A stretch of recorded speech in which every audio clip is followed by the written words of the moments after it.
Seguro que has escuchado muchos abogados que te han explicado, y yo también, que el asilo y el arraigo laboral o con el arraigo social no es compatible, pero nadie te ha explicado el por qué. Entonces, veo preguntas de personas que dicen, vale, pero ¿por qué?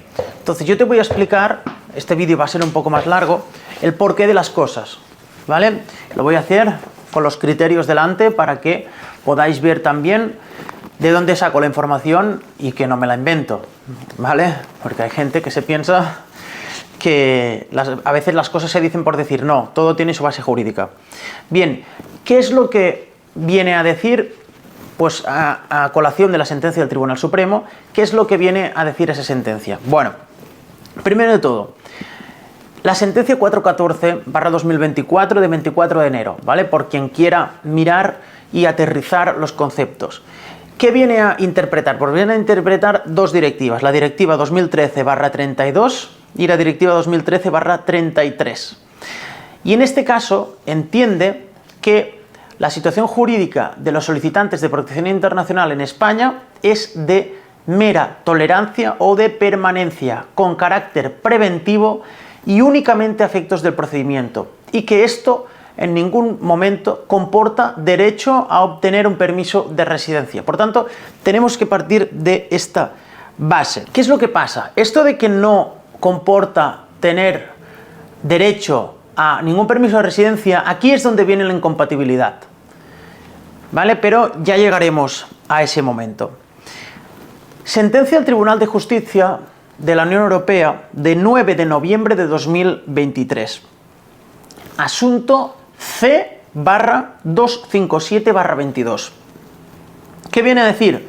Pues que tienen derecho a permanecer en el Estado miembro a efectos de procedimiento y que no constituyen derecho de residencia. Es decir, esto lo dice el Tribunal de Justicia de la Unión Europea. El no constituir un derecho de residencia es lo que hace, y lo que os explicaré, que sea incompatible el régimen de protección internacional con el régimen general de extranjería. Y es únicamente, tiene derechos a permanecer a efectos de procedimiento. Es decir, y este procedimiento lo que garantiza es, pues, que no se te considere de forma irregular, pero tampoco regular. Por tanto, no se te podrá expulsar de España durante el procedimiento, y aparte, pues, tiene un derecho al trabajo, pero que este derecho al trabajo está subsumido en un procedimiento distinto que el procedimiento de extranjería. Y aquí también viene el por qué estas cotizaciones no pueden ser computadas a efectos de arraigo laboral, porque no son ni en estancia ni en residencia. Bueno, seguimos. La directiva 2013/32, que es lo que estaba comentando antes, establece que la condición de solicitante se adquiere desde el momento que formulas la solicitud de protección internacional. Y es cuando un extranjero, un nacional de un tercer país o una apátrida, aspira a ser considerado como refugiado o protección subsidiaria. Por tanto, esta aspiración que se tiene cuando tú formulas la protección internacional, de nada puede servir luego para, cuando al solicitante le interese, cambiar de régimen, porque estaríamos vulnerando el principio esencial de esta manifestación de voluntad de solicitar protección internacional. Por tanto, cuando tú formulas la solicitud de protección internacional, gozas de unos derechos, pero también de unas obligaciones. Por tanto, no se puede usar en beneficio propio, dice, a los derechos que a ti te interesan, pero los que no te interesan, no usarlos, ¿vale? Porque aquí se aplica preferentemente la directiva europea. Y estos derechos son, como digo, el derecho al trabajo, el derecho a permanecer en España, y por tanto no te pueden devolver a tu país de origen. El artículo 9 de la directiva, como digo, 2013/2022, dice que es solicitante de protección internacional tanto cuando está en trámite como cuando está en vía de recurso. Por tanto, todos estos derechos se te mantendrán durante todo el procedimiento, hasta que tengas una respuesta o que tú desistas.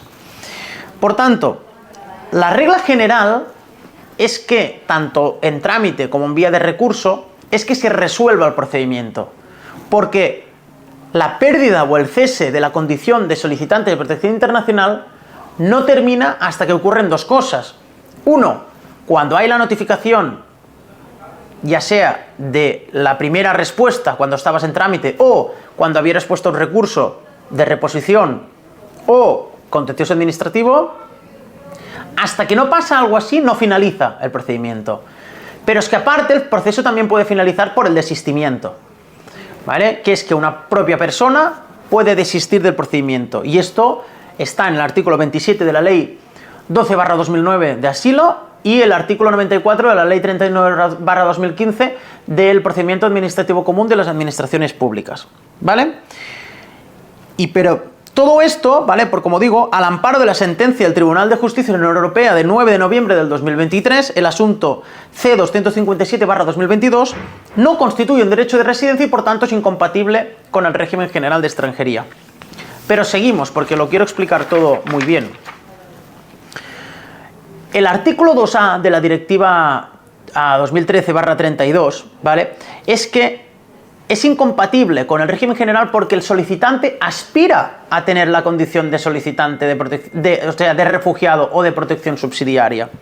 Por tanto, no puedes compatibilizar los dos regímenes a la vez, porque al final no puedes beneficiarte de los derechos que te da una excluyendo lo que no te interesa de otro, cuando por aplicación de preferencia, es decir, las directivas comunitarias se aplican de forma preferente en cuanto al derecho interno.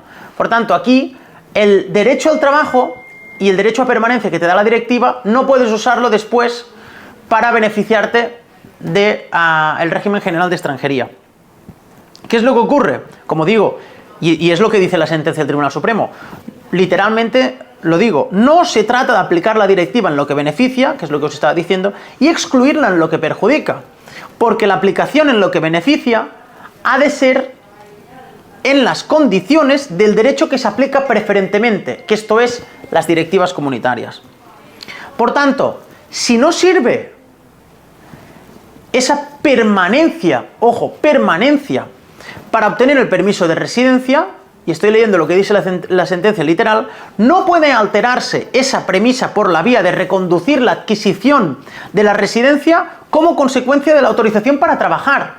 Es decir, no puedes usar la autorización para trabajar que tenías con la protección internacional porque no constituye efectos de residencia para después compatibilizarlo y usar esas cotizaciones para el arraigo laboral. Por tanto, es incompatible. Y aparte por una segunda cosa, y es que como ahora ha dicho que esa situación es de permanencia o mera tolerancia, y la ley de extranjería, el reglamento te dice que la autorización de arraigo laboral son cotizaciones hechas en estancia o en residencia, no en mera tolerancia o permanencia, y por tanto tampoco lo podemos compatibilizar. En tercer lugar, esta incompatibilidad también se ve en otros lados, como puede ser en los sujetos activos de algunas directivas, ¿no? Directivas de migración legal, ¿vale? Como son la de estudios, investigación, prácticas, reagrupación familiar, alta cualificación, temporeros, reagrupación familiar, larga duración, ¿vale? ¿Y qué pasa? Que como excluye a los solicitantes de protección internacional, pues también se ve que es incompatible. Pero es que no solo eso, y es que el artículo 31.3 de la Ley Orgánica 4/2000 de extranjería, en relación con los artículos 123 y siguientes del Real Decreto 557/2011, que es el Reglamento de Extranjería, en este caso también es incompatible. ¿Por qué? Porque es una situación excepcional. Y cuando es una situación excepcional, no se puede usar para conectar la protección internacional, que como os he dicho, es incompatible, por el tema que hemos dicho de las directivas, y pues el tema también de que no puedes beneficiarte de uno para acogerte al otro. ¿Por qué es excepcional? Porque se está otorgando un permiso de residencia y trabajo que te pasarás, o sea, que pasarás de estar de irregular a regular. Por tanto, aquí ya tenemos otra cosa, y es que el derecho al arraigo laboral tampoco se puede hacer cuando no estás en situación irregular, ¿vale? Por tanto, aquí lo que viene a decir son dos cosas, que es que para tú poder acogerte a la ley del régimen general de extranjería, es decir, a cualquier tipo de arraigo, lo tienes que hacer cuando ya has perdido la condición de solicitante de protección internacional. Y esta condición no la pierdes hasta que no tienes respuesta o desistes del asilo. En ese momento te pones tú mismo en situación irregular. Por tanto, el arraigo ya no se podrá pedir, el arraigo laboral. ¿Por qué? porque esas cotizaciones no valen. Y ya no lo podrás conectar porque tampoco estás en situación irregular. Cuando desistes, sí, pero ya no podrás usar esas cotizaciones. Por tanto, estarás irregular, pero esas cotizaciones no valdrán. Por tanto, el arraigo laboral, tal como lo conocíamos, ya no va a estar. Pero es que más cosas. Tampoco podrás conectar el arraigo social.